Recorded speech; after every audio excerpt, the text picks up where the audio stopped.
Olá, amigas e amigos.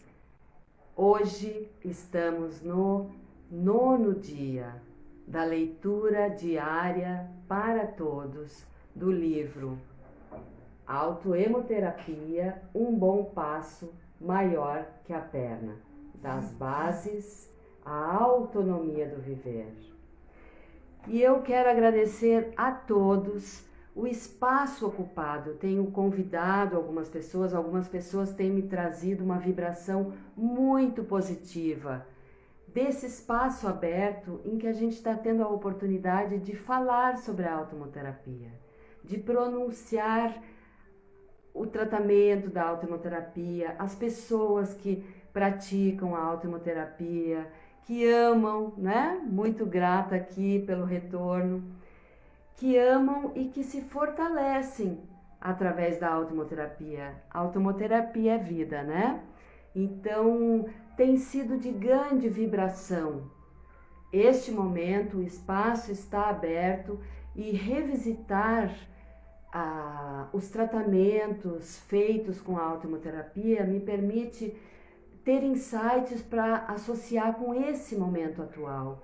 Então, vamos abrir esse espaço a todos que estão chegando aqui, assistindo ao vivo ou também assistindo depois, em que momento for.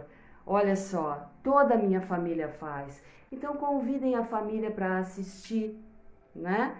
Tem uma playlist no canal do YouTube de todos os dias da leitura. Eu estou colocando dia 1, dia 2, dia 3, dia 4 e hoje é o dia 9. Então, insights vêm, eu permito comentar, algumas pessoas fazem comentários e a gente consegue desenvolver o tema, trazer para outros, né, ampliar, para tornar ele mais real, né, que eu não alcançaria outras pessoas, talvez, se fosse só pelo livro físico, mas aqui ele se torna uma vibração, uma palavra que voa, que transborda, que vai por outros lares em que eu não sei, mas que está tendo uma vida própria.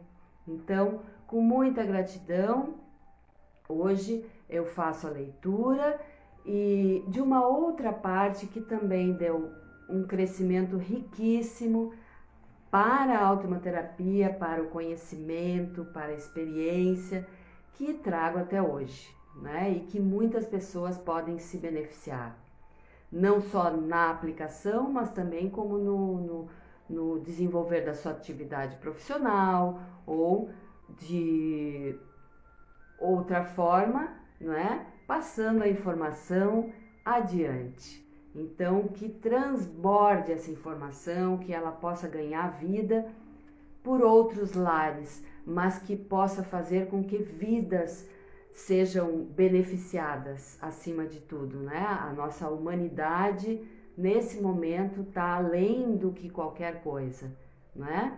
Solidariedade, confiança. Então, vamos à leitura. E hoje o nosso cheirinho é de Palo Santo. É um incenso forte que ele traz uma concentração, uma limpeza do ambiente, um alinhamento bom, muito bom. Quando a gente precisa se concentrar e trazer uma força, né? É uma madeira queimando, imagina, é aquela energia de força. Então, é isso, certo? Então, hoje eu vou trazer a experiência do tratamento de um casal, tá? Esse casal foi o meu primeiro contato da autoemoterapia com HIV. Então, esse é o tema de hoje. Este caso merece atenção não somente pela maneira como começou, diferente dos outros, né? Mas também por ser meu primeiro atendimento a pacientes HIV positivo e por tê-los acompanhado durante um ano. Em 1996, eu recebi o telefonema de um senhor interessado em informações sobre a autoemoterapia. Ele me falou que era advogado e pediu para marcar uma consulta. No dia marcado, antes de qualquer relato dele, né, ele me fez uma ameaça, afirmando que era um profissional, que ele era um profissional, um advogado, e caso eu divulgasse o nome dele, né, o seu nome, eu sofreria as consequências. Quer dizer, não confiou em mim, né? Vejam a continuação disso. Só depois ele me contou sua história de vida e de saúde até o casamento atual. E me falou da descoberta de que tinha AIDS e do repasse do vírus para sua esposa. Ele adquiriu AIDS, o HIV, da esposa anterior. A esposa não estava mais com ele, eu não lembro agora se ela faleceu ou se eles se separaram. E ele casou novamente e não contou para a esposa que tinha HIV. E ela veio a ter também. O casal sabia da autoimunoterapia por intermédio de um colega dele que fazia o tratamento comigo. Ele vinha se tratando por outros motivos, mas tinha o conhecimento de que o tratamento estimula o sistema imunológico. O advogado tomou nota do contato e ainda, tomado de muita desconfiança e insegurança, resolveu me procurar. Foi aí que ele me veio de forma ameaçadora. Depois de ouvir o que ele tinha a me dizer, e aí eu costumo fazer uma entrevista antes, né? Quando chega uma pessoa, eu faço uma entrevista, pergunto como soube do meu contato e quais são as condições, quando adquiriu a doença, qual é o tratamento que está fazendo, eu faço uma avaliação, né? E dou toda a orientação de como é o tratamento da autoimunoterapia, que é a regularidade de 7 em 7 dias. Então, costumamos fazer uma troca, né? Ele me conhece e eu conheço a ele e a pessoa me dá autorização ou não para fazer o tratamento. Depois de ouvir o que ele tinha a me dizer, decidi encaminhá-lo ao Dr. Luiz Moura, pois entendi que era o melhor a fazer, visto que em Florianópolis desconhecia um médico que aceitasse acompanhar seus pacientes também no tratamento da autoimunoterapia. E foi ação e reação, como ele não confiou em mim, eu também não confiei nele para realizar o tratamento.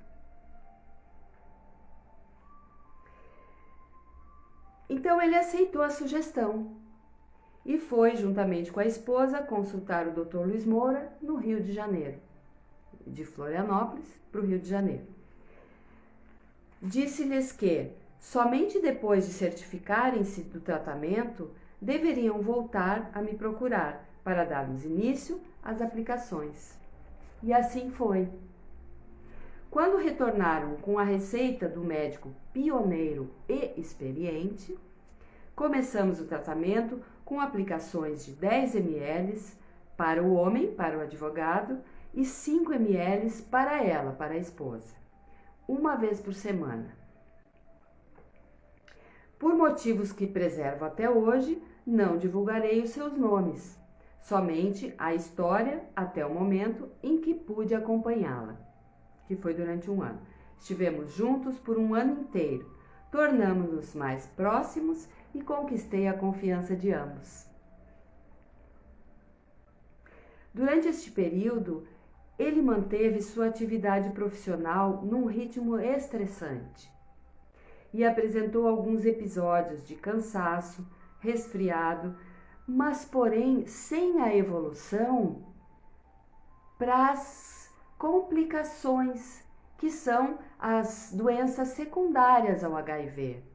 Ele não teve. Então, por exemplo, um resfriado foi um resfriado, não passou para uma pneumonia, não teve herpes, não teve as consequências que costuma ter quando a pessoa tem o HIV positivo, que baixa a imunidade baixa e outras infecções podem se instalar.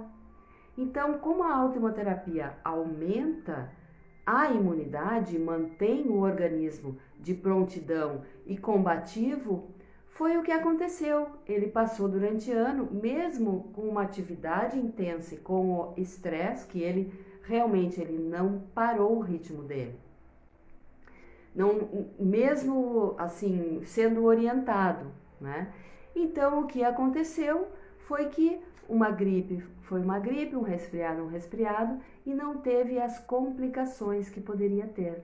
Então, isso foi um ganho, foi um benefício que eu pude avaliar.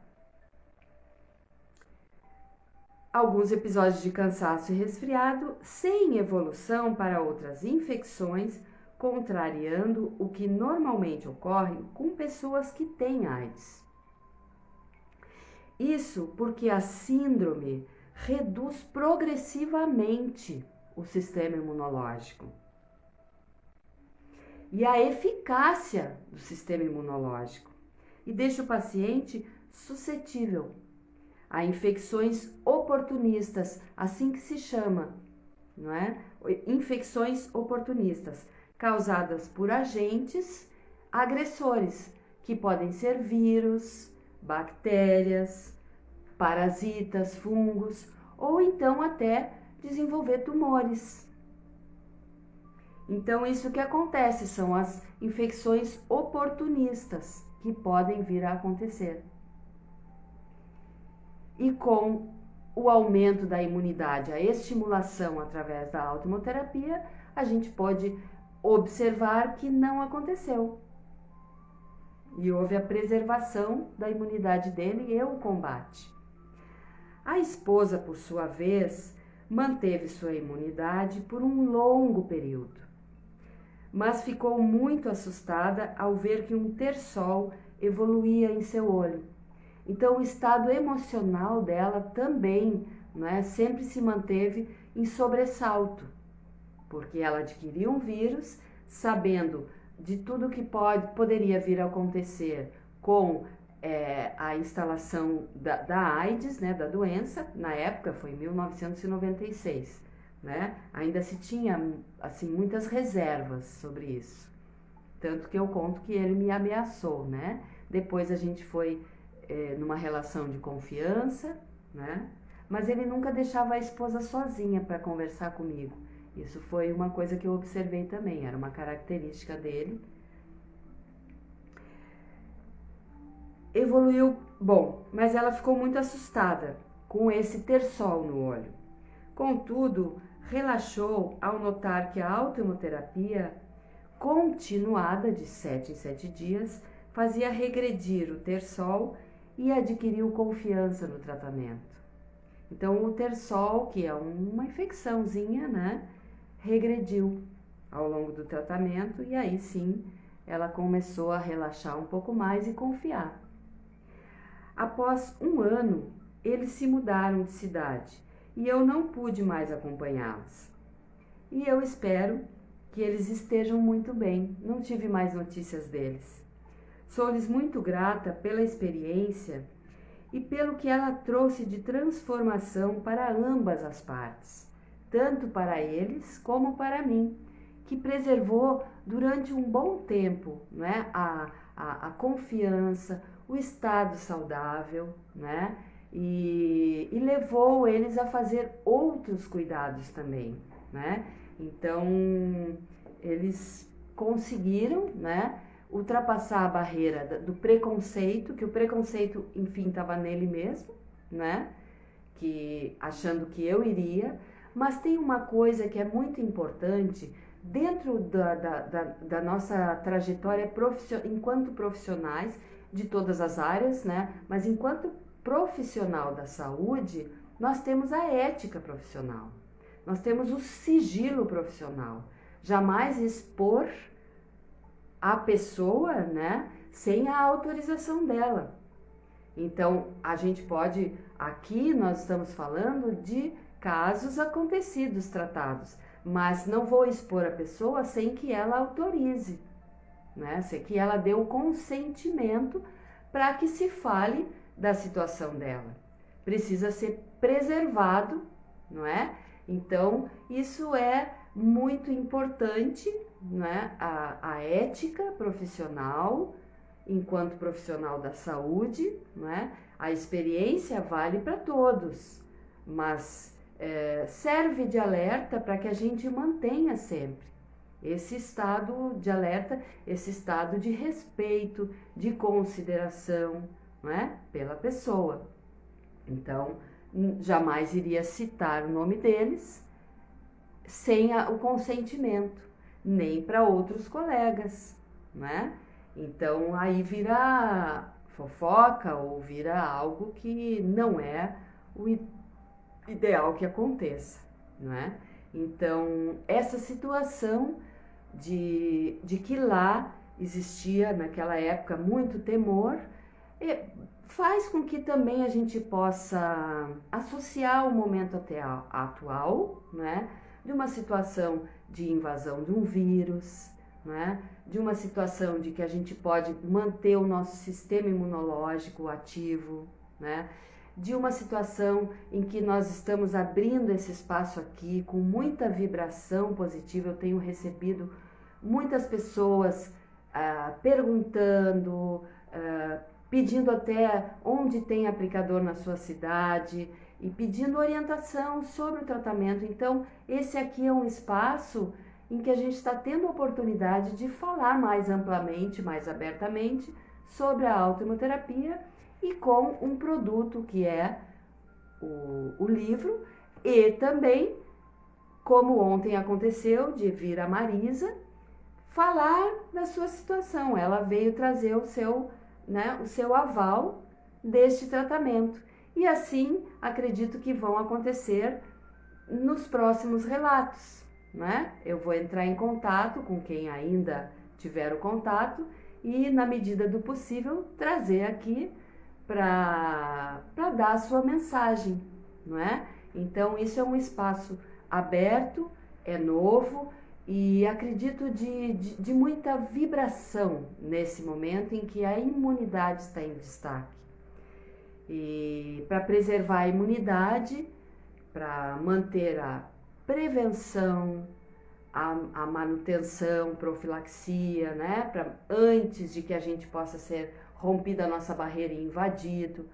Manter também o combate em momentos em que já estamos precisando agir com alguma situação, mesmo que suave.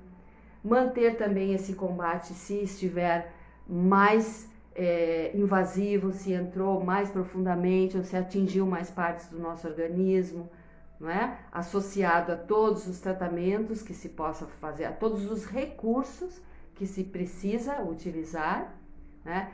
E também quero falar aqui também na recuperação, certo? Quando uma pessoa vence uma situação de luta, de combate, também tem um desgaste grande e a gente precisa repor a nossa imunidade, tá? Limpar o organismo, porque se a gente é invadido por um vírus, o vírus ele morre, né? Tomamos antibióticos, seja o que for, ele morre no nosso organismo, vírus, bactéria, mas o nosso sistema imunológico ele precisa ir lá varrer e botar para fora, eliminar o que ficou de conteúdo lá dentro.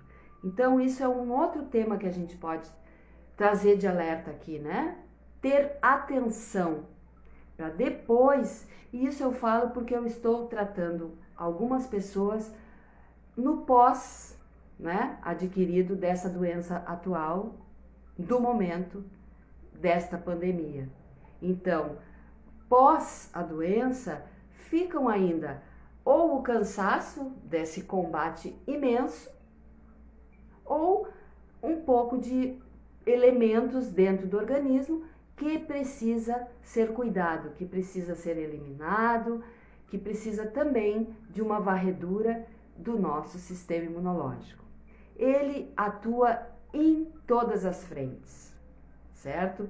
Para que não venha depois a ter, em alguns casos, pode ter uma recaída da doença, né? Então, isso a gente também precisa pensar pronto, eu venci este momento, mas eu preciso ir além, me fortalecer para que também eu possa renovar a minha barreira de proteção e evitar, até como nós vimos antes, oportunismo, certo? Quando o organismo ele deu uma enfraquecida, outras situações oportunistas, elas se fazem valer da nossa fraqueza para se instalar, ok? Então, também a gente precisa colocar atenção nesse momento. E essa vibração das pessoas que estão vindo aqui, que estão vindo comentar, que estão vindo dar o seu depoimento, como agora fez antes, né, Alete?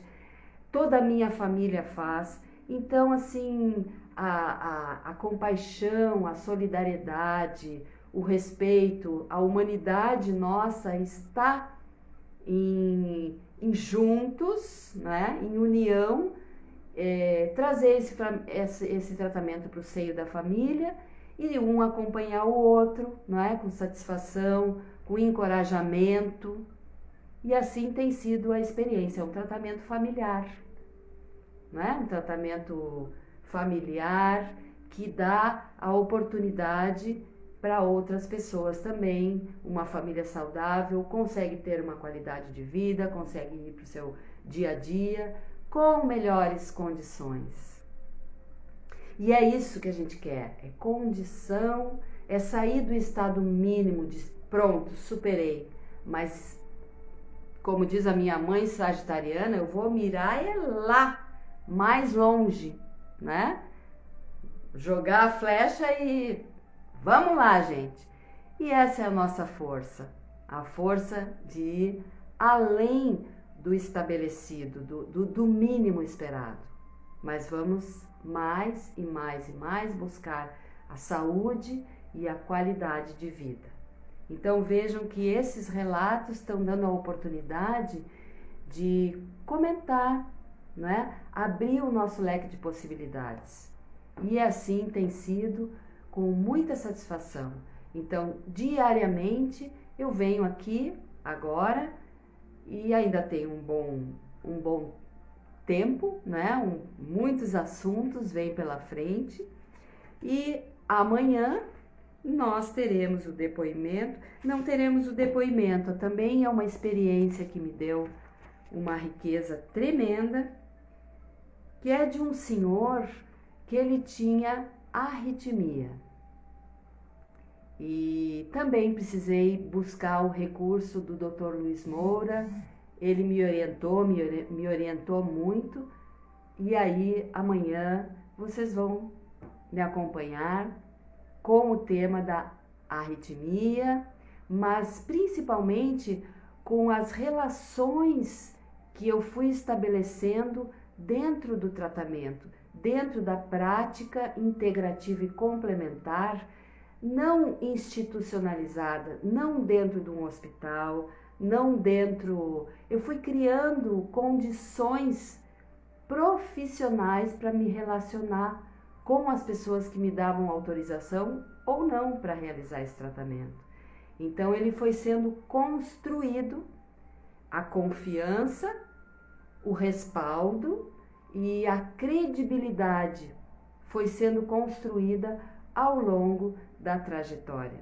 E é isso, mais do que o caso em si, né? A situação em si ou a doença em si citada, essa comunicação, esse espaço foi sendo construído.